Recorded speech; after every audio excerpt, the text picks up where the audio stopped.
Welcome to our Meet the Candidates debate for the June 12th provincial election in London West. I'm Christine Teleski. For the next hour, we'll be hearing from the candidates in this riding. Here's the format. Each candidate will have 1 minute for an opening statement and 1 minute at the end of the hour for closing comments. Each candidate will be allowed to answer every question and will have 1 minute for that response. If the candidate goes over the allotted time, you will hear this sound and their mic will be cut off.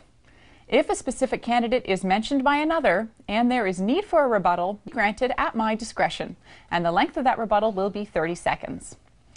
The candidates joining us today are Nick Steinberg from the Liberal Party, Jeff Bennett for the Progressive Conservative Party, Al Gretzky for the Freedom Party, and Peggy Sattler for the New Democratic Party. Now we are missing one candidate. At the time of this taping, the Green Party of Ontario is without a candidate in London West. Gary Brown had won the nomination, but he has stepped out of the race. He says he plans to focus on more community issues and projects. Now the questions for this debate have been gathered from local media personalities, political analysts, and social media.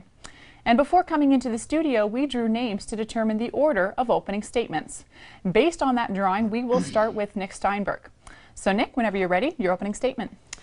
Well, thanks so much for having us. I'm Nick Steinberg, running for the Liberals in London West. I work in employment services, so I work one-on-one with clients who are looking for jobs and with employers who are looking to hire. So I've seen firsthand the challenges that are faced by both job seekers and by employers. We can't afford to backtrack on the progress we've made. Our recovery has been steady, but we need some bold strategies to get the recovery moving even faster. I think only Kathleen Wynne can deliver the kind of bold strategies that we need, the bold plan that we need to get Ontario moving faster. And so thanks very much. Thank you, Nick. Up next is Jeffrey Bennett representing the PC Party. Jeff? Hi, my name is Jeff Bennett. I'm the London West candidate for the PC Party of Ontario. I have a wife and 2 children. I moved to London in 1993 to attend Western University and started working in finance thereafter. I've worked as an investment advisor for the last 10 years. I've met with thousands of families around the city to help them with their finances, and I've gotten actively engaged in the community. But I recently realized that the finances of the province were in much deeper trouble than any individual I've met over the last 10 years. So it finally reached a point where I threw up my hands. The Liberal Party has been wasting billions of dollars, overspending, mismanagement, and the NDP Party has been holding their hand, voting with them 97% of the time, all the way along. I'm throwing up my hands and saying this has to stop. It's why I've decided to get involved, and I'm asking you to vote for me on June 12th, PC Party of Ontario. Thank you, Jeff. Next up is Al Gretzky representing the Freedom Party. Al? My name is Al Gretzky, and I am the Freedom Party candidate. I'd like to thank you for tuning in and making that extra effort to become an informed voter. You know, if others followed your lead, this province wouldn't be in the mess that it's in right now. Over the next hour, I hope to show you who the party is, what we stand for, and why I believe you should vote for Freedom Party. Marilyn and I have been married for 55 years. We have 2 children, 4 grandchildren. And just as a side note, my daughter-in-law in Windsor is a candidate for the NDP in Windsor West. Needless to say, we have some interesting conversations over the dinner table, but we agree often to settle our differences by saying we agree to disagree. But the good thing is we are able to have those conversations and still talk to each other afterwards. Thank you. Thank you, Al. And last but not least, Peggy Sattler for the NDP. I'm Peggy Sattler, and I am running to be your MPP. Over the past 9 months, I've had the privilege of serving as the voice of London West at Queen's Park. As your MPP, I've remained deeply connected to the community and have worked hard to listen, understand, and effectively represent your concerns. I have introduced legislation to better connect students to the labour market and have held roundtables on London's economy. What many of you have told me is that it's time for a change. There's been too much mismanagement, scandal, and waste. You've also told me that Tim Hudak's plan to lay off 100,000 people makes no sense. People want a government that will respect their tax dollars and invest in real priorities like creating jobs, protecting healthcare, and making life more affordable. That is the NDP commitment. This election, voters can choose leadership that makes sense. I would be honored to continue serving as your MPP. Thank you, Peggy. So we've heard from all 4 candidates in this riding. Now it's time to start with our questions. Our first question coming from Scott Taylor at Metro News. Healthcare is on everyone's mind, especially as baby boomers become seniors. What's your plan to bolster the healthcare system? All right, thank you, Scott. We're going to start this time with Jeff Bennett for the PC party. Jeff? Thanks, Christine. Our plan is not to have any cuts to healthcare whatsoever. There are certainly many areas that require trimming in the provincial budget. The spending has definitely gotten out of control, but healthcare is one area. It's the most important area that the provincial government focuses on. We feel that way. We realize that's what the people want. So we want to continue to spend there, but we need to divert or focus in other areas. There are so many areas in middle management and bureaucratic positions in healthcare that we can just do without. Frankly, these positions take away from the front lines. We want to focus on hiring doctors and nurses. We don't need LHINs out in the community and places where you go meet with somebody who's been hired for the government. Really, people want to meet with doctors and nurses. That's where we want to put the money. Take it away from the bureaucratic positions that have been created by the Liberals.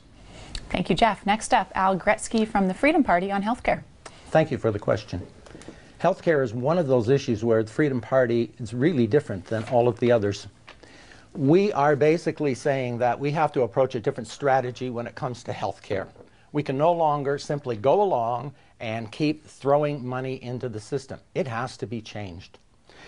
We have to be able to sit down and talk about it without people thinking that, well, this is about privatization. No, it's not about privatization. It's about changing what was not broken in the first place. Back in 1969, when they created this mess called Medicare, we had at that time the ability to have choice, where you could have insurance, where you could do whatever it was you wanted with healthcare. Today, you are bound by what the government tells you to do. We need to break that cycle. It cannot go on forever. The money is going to run out. Thank you. Thank you, Al. Next up, Peggy Sattler from the NDP. Thank you. All the research shows that investing in frontline care is where you get the biggest bang for your healthcare dollar. That's where you can really see improvements in patient outcomes. Over the last decade, we've seen $1 billion wasted on things like e-health and Orange. We've seen a lack of healthcare oversight that has resulted in the chemotherapy drug scandal and patients receiving diluted chemotherapy drugs. We've seen a crisis in mental health services. The NDP is committed to eliminating wait lists for home care. We know that we have an aging demographic. Home care is the backbone of our healthcare system. We need to ensure that seniors are able to live independently in their own homes and that there's community services available to support them when they need it and where. We also need to look at social determinants of health, poverty, housing, education. These all affect and improve healthcare outcomes, and this is what the NDP is committed to investing in. Thank you, Peggy. And finally, Nick Steinberg for the Liberal Party. Well, thanks very much for the question. Healthcare obviously is going to be it's a huge issue now, and it's going to be a huge issue with the aging population.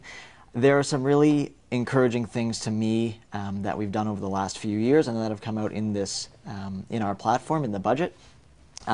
Things like more money for frontline workers, and when I say more money, I mean real wage increases for PSWs, the people who are really making a big difference in the most vulnerable in our society. It's a huge difference. We have done a lot of things over the years in healthcare that have saved a lot of money. Things like holding the line on physician compensation, saved $400 million per year. Cutting the price of generic drugs in half, $500 million per year. Those kinds of things. Finding ways to do more with the money that we have, I think, is critical as we move forward into the future. Thank you, Nick. All right, our next question comes from Greg Van Moorsel at the London Free Press. This is a very tough job being an MPP. It's a killer on careers, families, waistlines, sometimes even politicians themselves. Why on earth would you want to do it? Good question, Greg. Okay, we're going to start this time with Al Gretzky from the Freedom Party.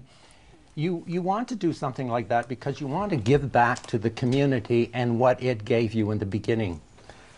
This community of London has provided me with a means of existence, a home and friends and family, And what you want to do is you want to step out there and say, I want to preserve this, not just for me, not just for my kids, but for my grandchildren as well. And at the rate the system is going, that is going to fall apart. We really need to have a serious look at what we are doing in Ontario with the deficit that we had, the debt that we have. The province is going to go under if we don't change that system. And I'm not afraid for me. I'll be long gone.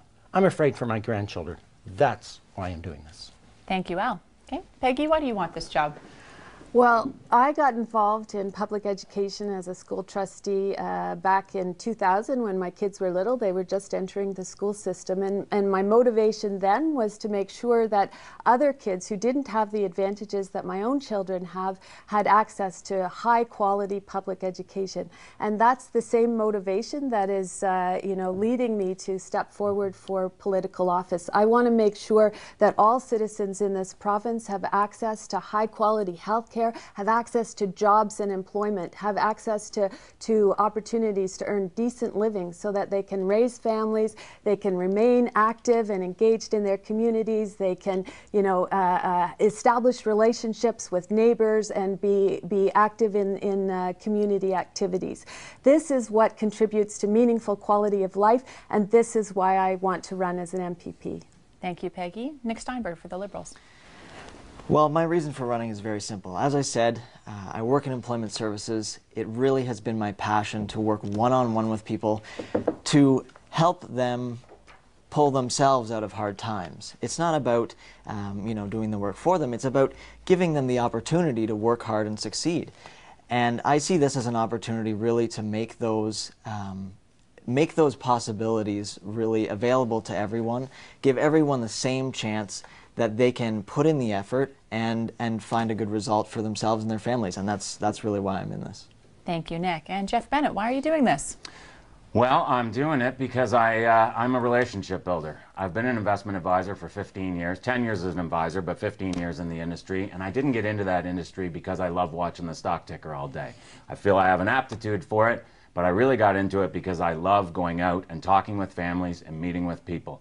Ed Holder has sort of served as a mentor to me over the years. He told me 10 years ago that I should go out and meet as many people as possible. He encouraged me to get involved in the community. It's what I've done. I've sat on several boards around the city. And the more of this community work that you do, you realize there's a lot of problems out there, and there's a lot of people who are frustrated, and they're frustrated with the state of affairs in Ontario. I want to help those people. I'm already going out and talking to those people. I just want to do it now in a position that allows me to help them a little bit more and really make a difference. And that's why I want to be an MPP. Thank you. Okay, thank you, Jeff. Now we know why you're here, why you're all running. Let's talk a little bit more about the job, what the job has in store for you. We have a question from Jess Brady at AM 980. Jobs have obviously been a key talking point during this campaign. Why is your party's plan to create more work the best option for Ontario? Okay, starting this time with Peggy Sattler from the NDP party. Well, thank you, Jess, for the question. The NDP has proposed two very specific targeted tax credit strategies. We've seen the status quo that the Liberals have used for a decade, with corporate tax giveaways, and we haven't seen any results. So here in London, we still haven't recovered from the recession, and we have some of the highest unemployment rates in the country. The NDP wants to see a job creator tax credit so that employers who create jobs get a benefit for that. We also want to see a manufacturing investment tax credit so that employers who invest in new equipment to grow their labor force and improve their productivity will also see a benefit. We want to see small business tax rates reduced because we know that small businesses are the backbone of the economy and generate most of the jobs. We want to see a Buy Ontario strategy so that local businesses benefit from government purchasing. And finally, we want to see access to affordable childcare to allow women to enter the labor force. Thank you, Peggy. Next to Nick Steinberg from the Liberals. Well, obviously, this is an issue that's close to me in my work as an employment specialist.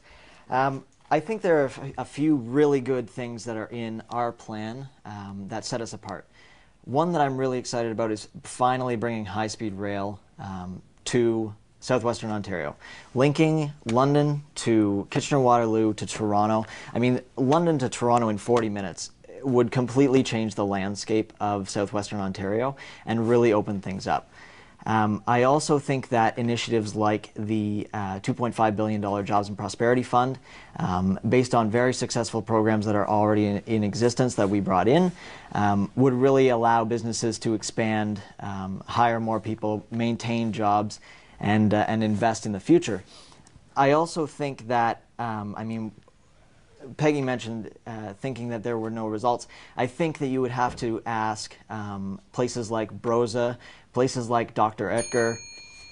Okay, thank you, Nick. And Jeff Bennett for the PCs. I'm a big believer that government doesn't create jobs. All we can do is create an atmosphere that attracts jobs. And we've really gotten away from that in the last 10 years.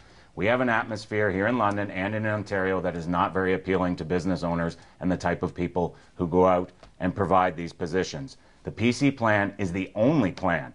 I'm excited just looking at it. It's been released in the last 2 days.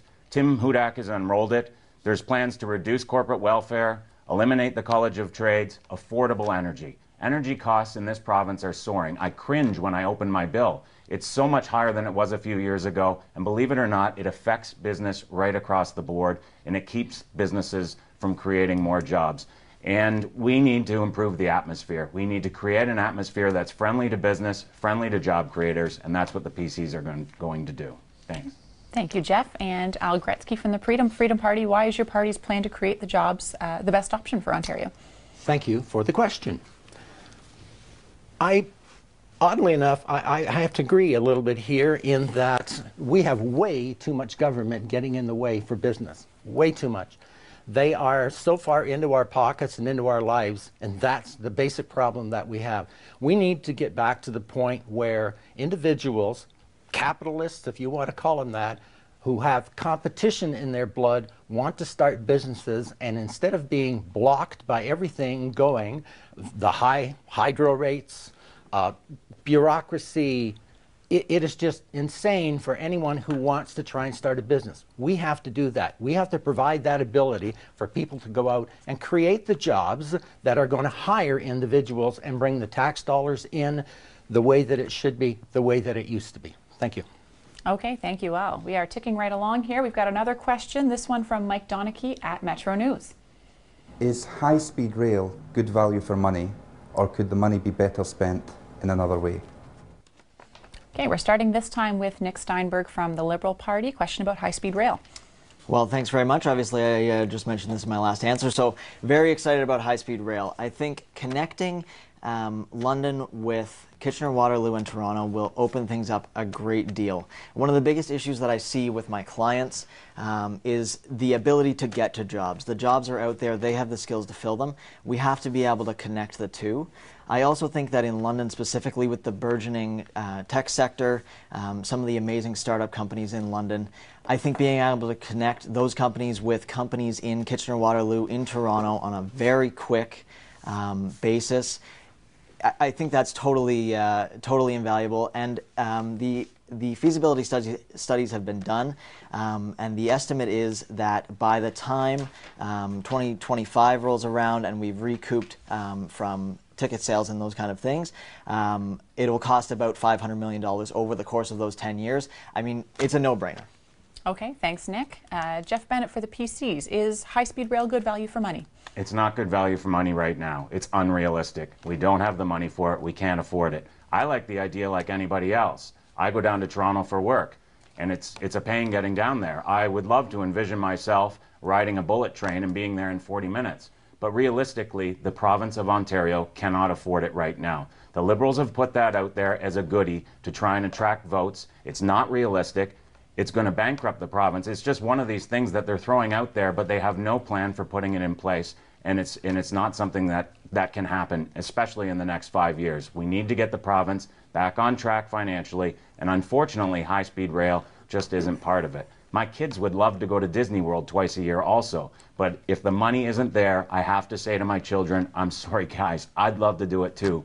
We can't afford it right now. And that's all. Thanks, Jeff. Nick, you were called out there, your party's plan in terms of grabbing votes. Do you want to respond quickly to that? Well, I think it's very simple. I mean, you can say, oh, we can't afford to do it right now, but if we don't make those investments right now, then 10 years from now, we're going to be saying, why didn't we do this? Now we're losing out even more. Ontario is at a disadvantage not being connected in a very high-speed manner, and I think we have to start it now so that we have that investment in place. Okay. Jeff, quick response? 10 years from now, we could be bankrupt if we don't get the finances in order. Downtown Detroit has a people mover that nobody rides. It was built when Detroit was the most booming city in North America, and now it's just a vacant train in downtown Detroit. And that's the direction we're going in unless we get the finances in order in this province. Okay, moving along. Al Gretzky from the Freedom Party. You're going to get sick and tired of hearing this from me, but the first thing we have to do is get balanced books. We have to get rid of that deficit. We have to get rid of that debt. If high-speed rail was such a wonderful deal and it was going to solve all of our problems, trust me, there would be private investors out there lining up to put it in. There aren't any. We already have a rail system.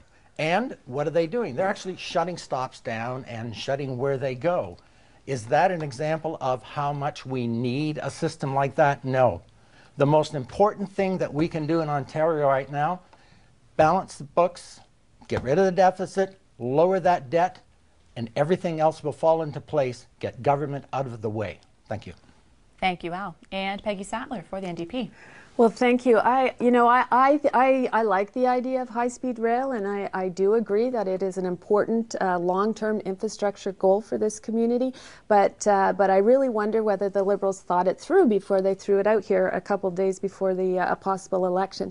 There are complex planning, financial, and coordination issues that would have to be addressed before anything could move forward. In particular, the feds have to be at the table. There are major implications for VIA and major cost implications. There was a similar project in the UK that cost $29 billion, and that's the entire budget that the Liberals have committed over the next 10 years for all transportation across the province, and that's far greater than the couple of $1 billion that was talked about at the time.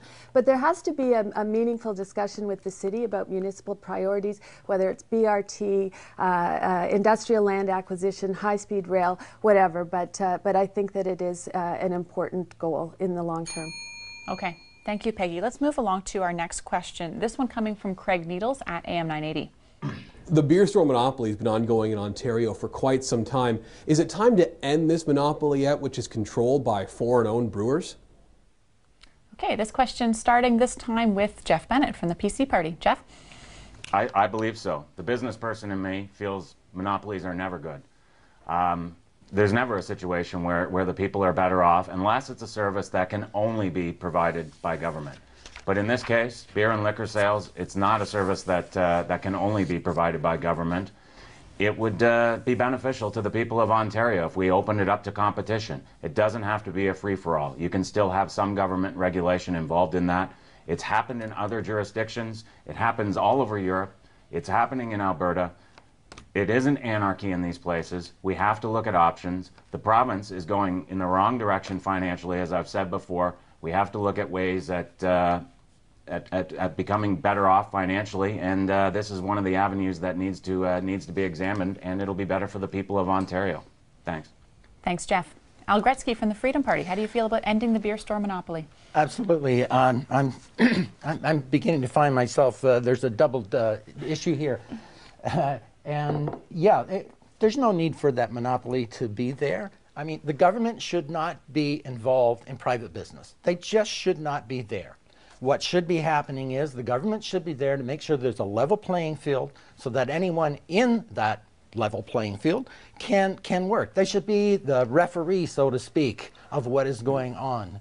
And the idea that if it's in a convenience store that somehow it's going to have better access, kids are going to have better access. The person who owns that store does not want to lose his license, doesn't want to go to jail. It's no different than any other thing where you have to check ID. So yes, Freedom Party says, bring it on. Okay, thank you, Al. Peggy Sattler from the NDP. Thanks for the question. The the beer store and LCBO are very important sources of provincial revenues, and we need to ensure that those revenues are there to fund the services that Ontarians rely on. But certainly through mechanisms like the beer store, we do have trained employees who provide appropriate oversight and monitoring of sales. In variety stores, we often have minimum wage workers, often young people who may not have the skills or ability to provide the kind of oversight that would be needed. We're also looking at, the NDP is very supportive of other mechanisms to provide consumers with choice. Craft breweries are selling at farmers markets, and there's other strategies that we could look at similar to that. Thank you, Peggy. And finally, Nick Steinberg for the Liberals. I think it would be reckless to say, oh, we should just sell the beer store. It's a very important source of revenue. It brings a lot of money in that we use to pay for valuable services. So I think we have to look long term and say, you know what, yes, we could sell it right now and use the money generated from that. But if long term you're going to end up losing more than you gain, it would make no sense to do that. So, I don't think it's an issue of disparaging minimum wage workers who work in convenience stores. I think it's more just an issue of let's look at the revenue that comes in from that and say this is money that is better saved. This is a better resource if we hold on to it and use the money it generates. Okay, thank you, Nick. Now, in preparation for this debate, we did put out a call to Londoners on our social media channels looking for questions, and I have one that I'd like to share with our debaters now. This question comes from Paul Seal. He says, if elected as part of government, will you work to see that school boards no longer get capital funding as reward for closures? A hot issue here in London, particularly around the area of Lorne Ave School. So starting this time with Al Gretzky, how do you respond to that question? Well, when it comes to the education in schools and the closing of schools, education in general, Freedom Party, again, is separate and different from the others in that we want to change the system from where it is. We want to take it away from, again, government control. We would like to see it brought back in where individuals have choice in where they send their children to school. So that they can have a say in what the kids learn, what they're taught, and how they're taught. So if you take away that part of it, and then the people are allowed to take their children to different places, then this idea of, well, sending money here and money there doesn't apply anymore. Money is going to be spent where those kids are going to go. Okay, thank you, Al. Peggy Sattler from the NDP, the issue of schools closing. Yeah, I was a school board trustee for 13 years and have had some experience, direct experience with the school closure process. Certainly, school boards really are between a rock and a hard place in terms of how they can use their dollars. The ministry has been very directive that education dollars have to be used for educational purposes, which limits the ability of school boards to look at using schools as community hubs, bringing in social service providers, health providers, and other kinds of community services that would really benefit a neighborhood and benefit students in a school. The NDP is committed to reviewing the ARC process. That's the accommodation review process because it is very confrontational. It pits neighbors against neighbors, schools against schools, and we really believe that school closure should be a last resort, not a first resort for school boards. Okay. Thank you, Peggy. Nick Steinberg from the Liberal Party. Well, I definitely agree that there has to be careful consideration about the damage that closing a school can cause in a community. I mean, we have the perfect example in Lorne Ave School and the fight there to try and keep that school as a community hub. We have to keep looking to public and community partnerships to try and use those spaces efficiently and effectively, and definitely focus on the communities that are impacted by the schools. Okay, thank you, Nick. And Jeff Bennett from the PC Party. Education is another area that's very important, like healthcare, which I already touched on. But the issue is we now spend $8 billion more than we did 10 years ago on education, but we have 250,000 fewer students in the province of Ontario. That's something that needs to be dealt with. Unfortunately, it's going to result in some school closures. What disappoints me on the education side of things is we're always so concerned with how is this going to affect the school board, how is it going to affect the teachers, but nobody really talks about the kids. My kids are 9 and 7, and I really believe that the most important aspect of education is that one-on-one time with the children. Get good teachers, put them in front of the kids, work with the kids, raise the bar, expect more of the children. It's that face time that's important, and we're worrying about buildings and infrastructure on the education side of things when we don't really have the money for it. We need to put the money in the areas that are most important, and that's the children for me. Okay, thank you, Jeff. We're going to go now to another question from our media panel. This is from Tim O'Neill here at Rogers TV. Let's see what Tim has to say. Do you live in the riding you are running in? If so, how long have you been there? And what about your riding do you think deserves provincial attention? Okay, starting this time with Peggy Sattler from the NDP. I live in London North Centre, so I do not live in London West. I had worked in London West for the past decade as a small business, at a private sector small business research firm, director of policy at Academica Group. So certainly I probably spent more time in London West than I did outside, because I went to work every day, I shopped in London West, etc. London is very much an integrated economy. It's actually an integrated regional economy, and there are many agencies that work with residents throughout the City of London. I've worked hard as an MPP to reach out to those agencies, to those organizations that support residents in London West, so that I can understand deeply what the concerns are and what needs to change to address the issues that matter to people in London West. Okay, thank you, Peggy. To Nick Steinberg, do you live in your riding? If so, what about it do you think deserves provincial attention?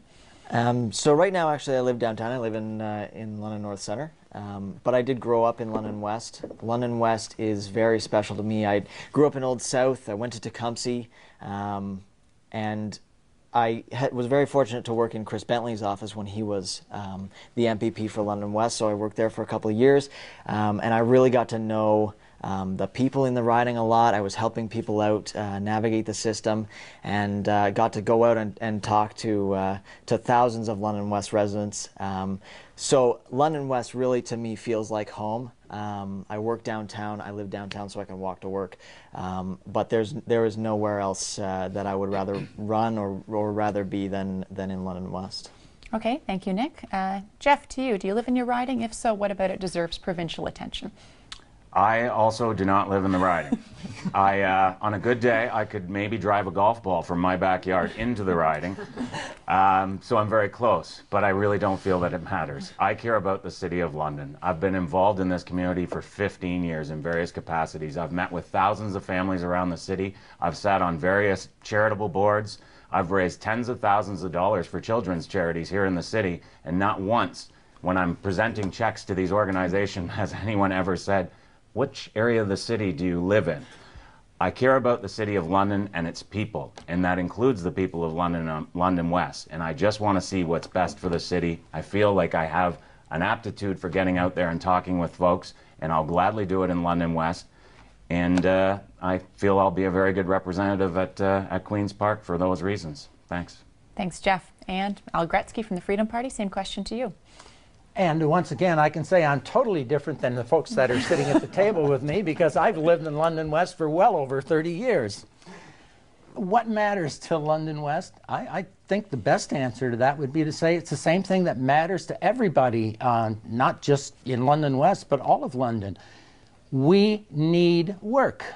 We need jobs. We need infrastructure. We need all of the things that every city needs. And I'm going to harp again, the only way we're going to get there is to balance the books, bring the deficit down, and get rid of that debt. That's it. That's the bottom line. That's what would make people in London West happy, so that they go out and they could move to possibly a bigger house, a better location, whatever. But that's what's important, is give us the jobs. Okay, thank you, Al. Our next question comes from Western University. This is from political scientist Cameron Anderson. When thinking about running for office and for the process of representing constituents, there's lots of different perspectives on what that might mean.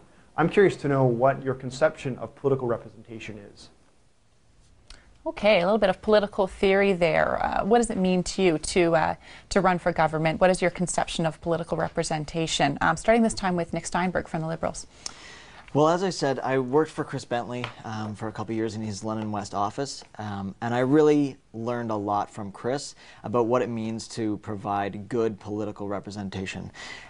To me, it's listening, genuinely listening to people's concerns, getting out there, talking to people, hearing what they have to say, and taking that back and making sure that that voice is heard in the legislature, in the policies that we come up with. And you don't have to look very far to see the kind of lasting legacy that that kind of good political representation can have. The 401, 402 exchange that's going in, that was because of the work that Chris did. So there can be huge impacts on the community, and I also think that a constituency office, the responsibility is to provide information on services and help people. That's really what it's about. So that would be my focus as an MPP. Okay, thank you, Nick. Jeff Bennett from the PC Party, what does it mean to you to represent your constituents? Well, I've said for a number of years that I feel we end up with too many politicians who get into the job because they want to stand on a tree stump and have their opinion heard by everybody. I'm doing this more because I want to hear the opinions of everybody else, and I have discovered over the last 15 years of meeting with people in the City of London that I enjoy that. Not everybody does, but I love getting out there and talking with people, and I feel like that's what political representation should be. I'm excited to be doing it at this point in time because I've gone over the entire plan that Tim Hudak and the PC Party of Ontario have unveiled. I think it's the only plan that will get this province back on track. So I just want to speak for the people of London West and help to implement this plan because the province is in a lot of trouble. We need to get this turned around. I feel there's only one way forward, but I want to also bring the people of London West into that and hear as many opinions as I can. Thank you, Jeff. Al Gretzky from the Freedom Party, what does political representation mean to you? Political representation means listening, probably more than anything, because you cannot represent individuals, people, communities, whatever, if you're not have the ability to be able to listen to them. And as an ex-sales individual, Jeff is the same. When you talk to people, they talk to you. And you have to hear what it is that they're saying. That's the only way that you can help them. And in my case, I want to be able to go back and give back to the community that gave me everything that I have. Home, the life, all the rest of it. It is something that you do because you want to do. It isn't something that you do because you want to make a name for yourself, anything like that at all. It's because you want to give back to the community. That's the best way that you can work. Okay, thank you, Al. And Peggy Sattler for the NDP. What do you think about the issue of political representation?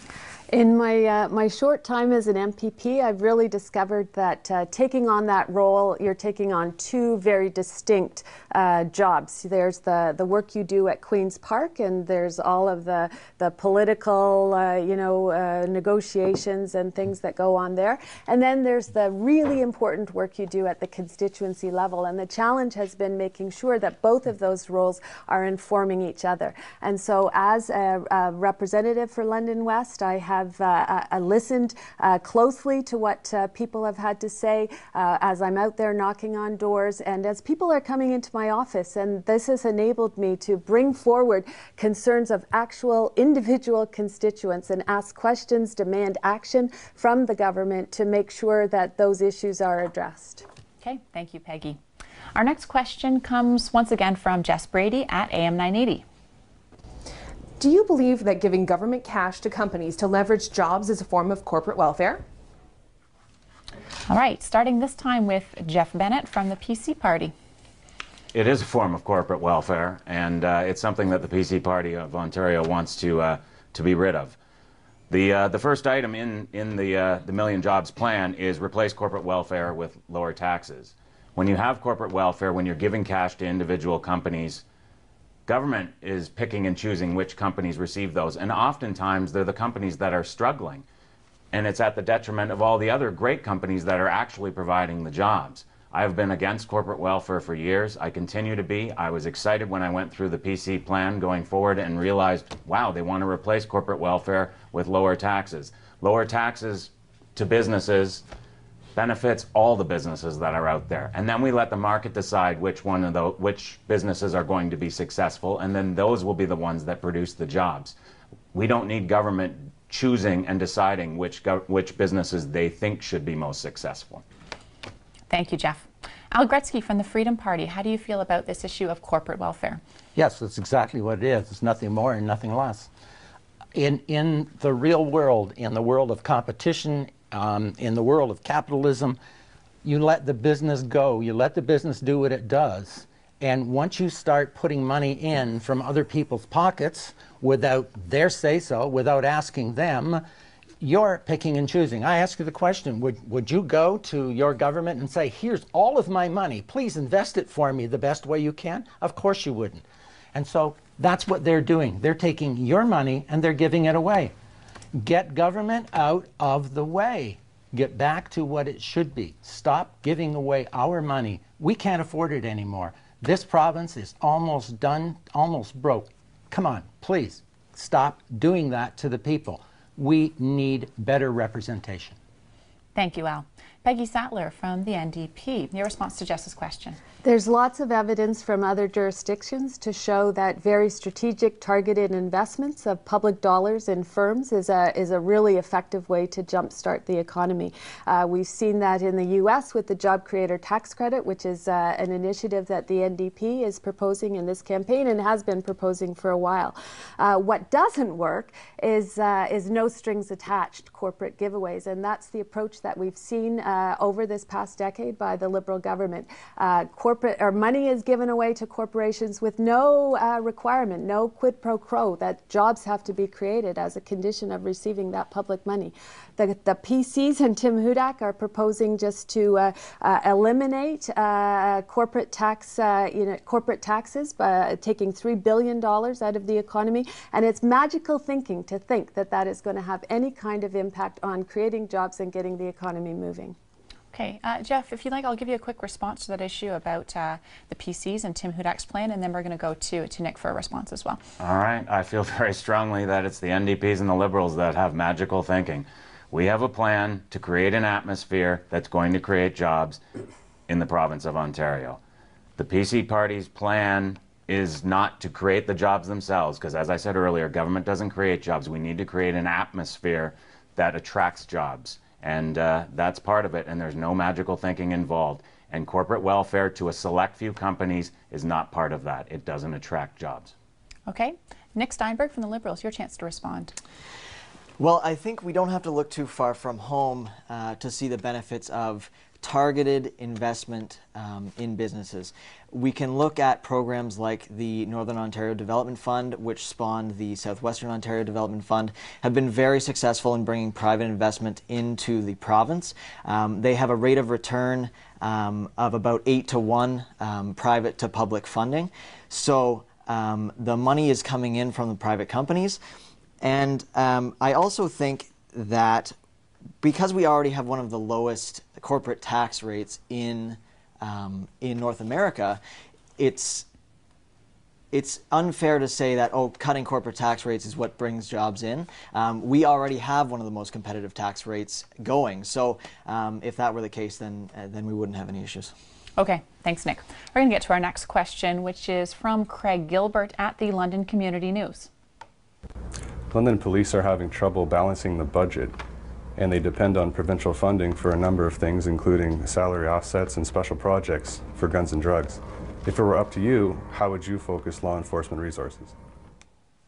Okay, so starting this time with Al Gretzky from the Freedom Party, if you had the choice, how would you focus this money within our own law enforcement agencies?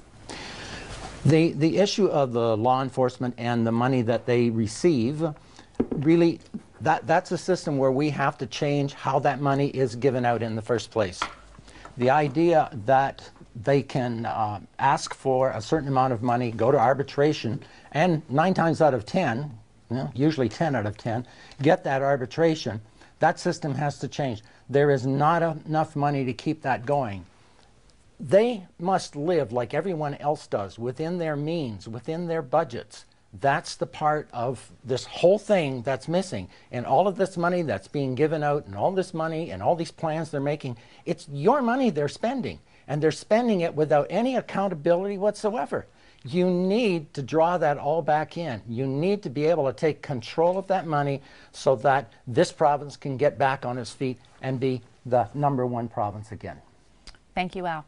Peggy Sattler for the NDP. How would you like to respond? We talked earlier about the crisis in mental health services in this community, where we have people with serious mental health issues are on, in hallways in the hospital, unable to access the supports they need. And what's happening in this community and others is that police are becoming frontline mental health workers. We need to, I think something like a huge proportion of the police budget is now involved in providing that kind of intervention for people who are in mental health crisis. We need to beef up our healthcare services so that police aren't put into this position of having to deliver mental health supports. We also need much more effective crime prevention strategies, and this involves access to youth programming, better healthcare services, recreational opportunities, and then much more effective rehabilitation strategies for offenders after they enter the justice system. Okay, thank you, Peggy. Nick Steinberg from the Liberals on the issue of law enforcement funding. Well, first of all, I just want to thank the officers for their service. Obviously, community safety is a huge issue, and the work that the officers are doing, it keeps us safe, and it's really much appreciated. I think that we have to look to ways to find collaboration between the police and community resources. Obviously, the mental health aspect is very important. Poverty reduction is a huge part of curbing crime.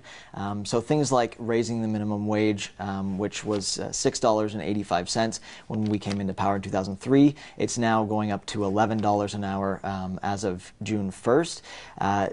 Things like raising the Ontario Child Benefit, which is in our current platform. Getting people out of poverty helps curb crime and will ultimately lead to less demand on police resources. Okay, thank you, Nick. And Jeff Bennett from the PCs. How do you respond? My dad was an OPP officer, and he was killed in the line of duty when I was 5 years old. I grew up on a partial police pension, so nobody's more sympathetic than I am, and I know the dangers of the job. I grew up in Orillia, Ontario, which is where OPP headquarters is, and I know most of the officers up there, and I talk with them on a regular basis. To me, arbitration is the big problem here. I spoke with a police officer this morning. He said, I don't mind taking a wage freeze, and I think that's the general attitude out there. Except the process has dictated that we have to give police officers a wage increase every single year, which is unsustainable and ridiculous, frankly. And I think talking to police officers, people will find they're willing to take a wage freeze, but this arbitration process won't allow it. What they don't want to do without is their pensions. And we have to be careful about that. And I'm sympathetic, but we just have to change the way we're approaching the spending of the dollars in police services. Okay, thank you, Jeff.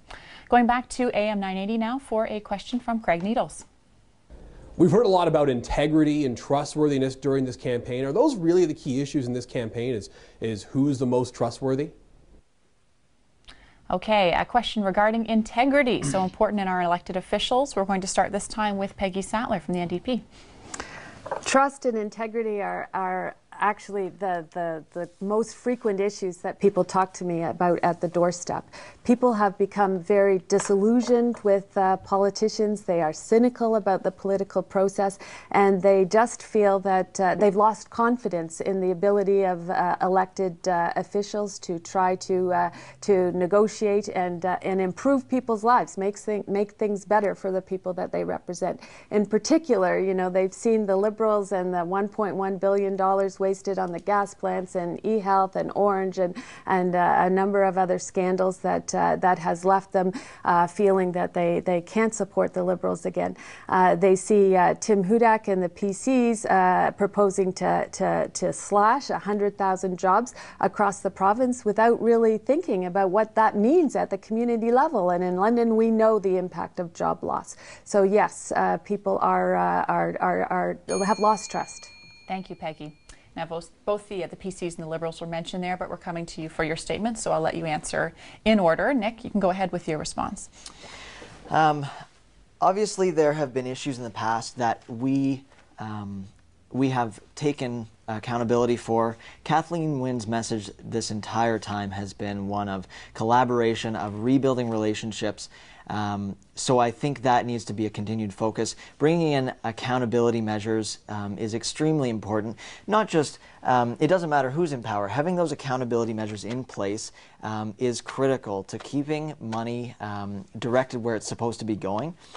So those measures are being put in place. Unfortunately, a lot of those measures have been held up in committee in the legislature, and now are dead because of the election being called. So hopefully we can continue. We can resubmit those pieces of legislation and get the accountability measures in place. Okay, Jeff Bennett from the PCs. The last 10 years have been plagued with corruption, scandal. People are frustrated. The Liberals have done it over and over again, and they're saying, we're sorry, we're going to put measures in place to make sure this doesn't happen again. How many times does it have to happen before we say enough is enough? And the NDP have been there all along, holding their hand, voting with them 97% of the time, keeping the Liberals in power. And now I'm out knocking on doors, and people are frustrated. They're fed up. That's the reason I'm doing this. I'm not a politician. I'm perfectly happy working at Scotia McLeod and staying on in the investment industry, but my kids are 9 and 7, and I don't want them to be entering the workforce 10 years from now into a bankrupt province, and something has to be done. And the overspending and the scandals are out of control. Trust and integrity is paramount, and that's why I'm deciding to step up and try and do something about it. Okay, thank you, Jeff. And Peggy, you want to respond quickly to that? Yeah. Jeff mentioned the NDP, but I have to say that since 2011, immediately after the 2011 election, it was the PCs and Tim Hudak who were immediately jumping up and down saying we had to have another election just after we had just gone through one. The NDP has worked hard to try to bring forward the priorities of the people we represent and get some changes made in the last 2 budget rounds that would address those concerns. We could not do that any longer with this budget. Okay, I'm going to move on to Al for an answer to the question about integrity from Craig Needles. Trust and integrity should be the backbone of our system, but unfortunately, it's long past that. It's sad when the idea of a politician is summed up simply in the question, how do you tell when a politician is lying? His lips are moving. That is a sad statement of our society. Smaller government, less money to handle, less temptation, that is one of the cures as far as the integrity part of it goes. How can you possibly allow individuals to have that set in front of them without guidelines and without rules and without the fact that you can do what you want in government and simply walk away? That is wrong, and I understand what the people are saying. That's why I'm here. I'm trying to fight for that.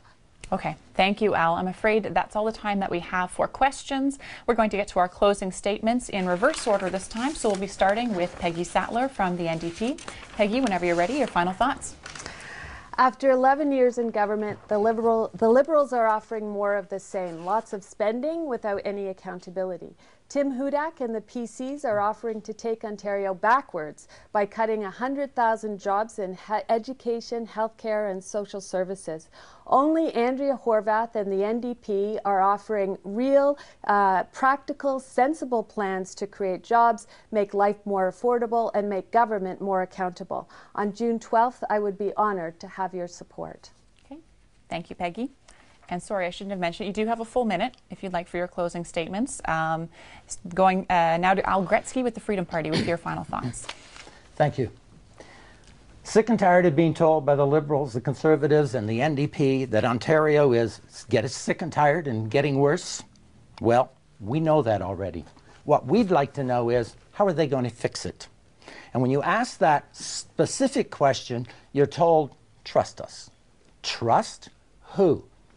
The Liberals for all the years of scandals that they had, or the other parties for allowing it to happen right under their noses? The Freedom Party says, enough of the betraying of your trust. Our opposition budget shows that the greatest threat to Ontario, the debt and the deficit, can be overcome, not sometime in the future, but now. Go to freedomparty.on.ca. It's there in black and white. On June the 12th, vote Al Gretzky, Freedom Party, for your hope and Ontario's future. Thank you. Thank you, Al. Up next is Jeffrey Bennett for the PC Party. Thanks, Christine. There's been many times in the past I've agreed with Al, but this time, if you ask how the PC Party is going to make it different, we've already released a 20-page document that outlines our entire plan. I've read the entire plan. We're the only party that has a plan to get Ontario back on track. It's been 10 years of waste, mismanagement, scandal. The NDP have voted with the Liberals 97% of the time and kept them in power this entire time. We have reached the point where I'm fed up. Everyone I speak with is fed up. Something has to change or this province is going downward fast. This is the time to do it. I'm asking you to vote for me. You're welcome to come by my campaign office anytime. I would love to chat. Thank you, Rogers, for putting this on. I always enjoy discussing the issues. Our campaign office is at Commissioners in Andover, and I'm asking you to vote for me on June 12th. Thanks very much. Thank you, Jeff. And last but not least, Nick Steinberg for the Liberals. Well, thanks very much again. Voters in this election have two clear choices. They can choose between reckless cuts and reduced services, or they can vote for a leader that has a clear plan to take us forward and bring us to a more successful future. Voters who are concerned about the future, about where we're headed, need to rally behind a strong leader. Kathleen Wynne is that leader, and so I'm asking for your vote on June 12th. Thanks very much. Thank you, Nick. And thank you to all of our candidates. I'm afraid that's all the time we have, but thank you so much for taking part, and to our media partners for submitting questions. On June 12th, make sure you do go out and submit your ballot, and when the polls close, be sure to tune into Rogers TV for complete election coverage, including interviews, commentary, and up-to-the-minute results. Until then, I'm Christine Teleski. Thanks for watching.